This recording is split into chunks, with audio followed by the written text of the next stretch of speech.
E aí, pessoal, tudo bem? Vamos dar continuidade às nossas aulas de xadrez? Os movimentos especiais. O roque. Pessoal, hoje nós iremos falar sobre o roque. Ele é um movimento especial que envolve a torre e o rei. É muito importante e pode nos ajudar muito a ganhar uma partida. O objetivo do roque é proteger o rei colocando nos cantos e centralizando a torre. Olha que legal. Além da gente defender o rei, a gente já abre a torre para um contra-ataque. Então é bem interessante. O roque é o único lance especial que envolve o movimento conjunto do rei e uma das torres. Pessoal, desde o começo a gente sempre disse que só é possível mover uma peça por vez no xadrez.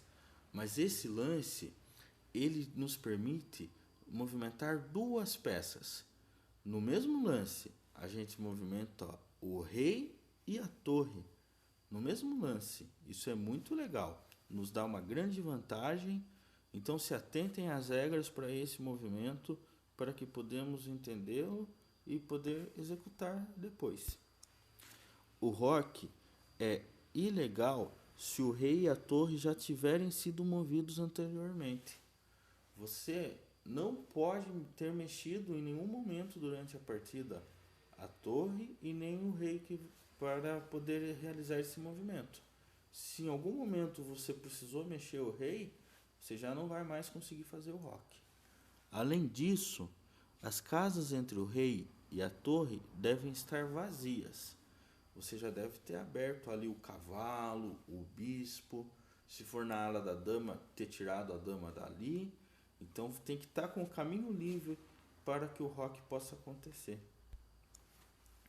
Há dois tipos de roque. Prestem bastante atenção nisso. O roque pequeno, com a torre do rei, e o roque grande, com a torre da dama. Então, no roque pequeno, a gente tem ali duas casinhas entre eles, a torre do cavalo e do bispo. E no roque grande já são três. Você tem o cavalo, o bispo e a dama. Então é por isso que um se chama pequeno, porque a distância é menor, e o outro grande, porque tem ali três peças no meio, né? Lembrando que você precisa ter movimentado elas, tirado elas do caminho, para que o roque possa acontecer. O roque é executado da seguinte forma: move-se o rei duas casas na direção de uma das torres. Completando o movimento, a torre passa a ocupar a próxima casa do outro lado, ou seja, a casa que o rei tinha atravessado. Parece complicado, mas é bem simples, pessoal. Vamos observar o roque pequeno. Observem primeiro o rei. Ele anda duas casas à direita. Depois, a torre anda duas à esquerda, pulando o rei. Olha antes como estava, isso é a partida inicial, né? Sem o cavalo e sem o bispo. O rei anda para cá, duas casas, e a torre, duas casas no sentido inverso. Olha como vai ficar depois. Isso é só um lance. Você pega o rei e a torre e faz isso ao mesmo tempo. Esse é o roque pequeno. Vamos observar o roque grande. O roque grande é a mesma coisa. O rei anda duas casas para a esquerda, naquela outra imagem é a direita, né? Agora não, agora é a esquerda. E a torre vai andar três. Ele vai pular por cima do rei. Olha como é antes no roque grande e depois. Tudo bem? O roque estará temporariamente proibido se estiver atacada por uma peça do adversário a casa que o rei ocupa. Quer dizer, se você estiver em xeque, não dá para fazer o roque. Você precisa fazer o roque antes de você entrar em xeque. Às vezes você entra em xeque e o roque iria te salvar? Iria te salvar, mas você não pode usar o roque nesse momento. Ou a casa pela qual passará.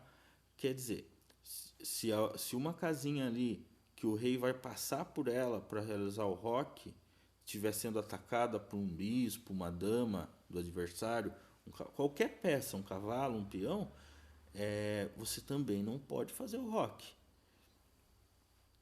Ou a casa que ocupará. A casa que o rei vai chegar lá, entra naquela regra, né? O rei nunca pode se colocar em perigo. Então o rei não pode passar por uma casa que estiver sendo atacada ou permanecer numa casa que porventura seja atacada. Tudo bem? Essa é a primeira regra. Segunda regra. Houver alguma peça entre o rei e a torre com a qual o roque será efetuado. Às vezes tem lá um bispo, um cavalo, às vezes a peça é sua, você não pode pular por cima. Ou então é uma peça do adversário que está ali, o roque não pode ser executado se houver uma peça no meio do caminho, tem que estar com o caminho livre para o roque poder acontecer. Pessoal, o roque ele é bem simples na prática. Talvez aqui na teoria seja algo um pouco complicado, mas se atentem às imagens, tenho certeza que vocês irão conseguir compreender. Realizem também o formulário que eu vou deixar lá no Google Sala de Aula, que aposto que várias dúvidas irão ser contempladas naquele formulário. Qualquer dúvida pode estar deixando um comentário embaixo. Eu vou estar lendo, vou estar respondendo todos vocês. Espero que estejam todos bem. E vamos continuar jogando xadrez aí, pessoal. Muito obrigado e até a próxima aula.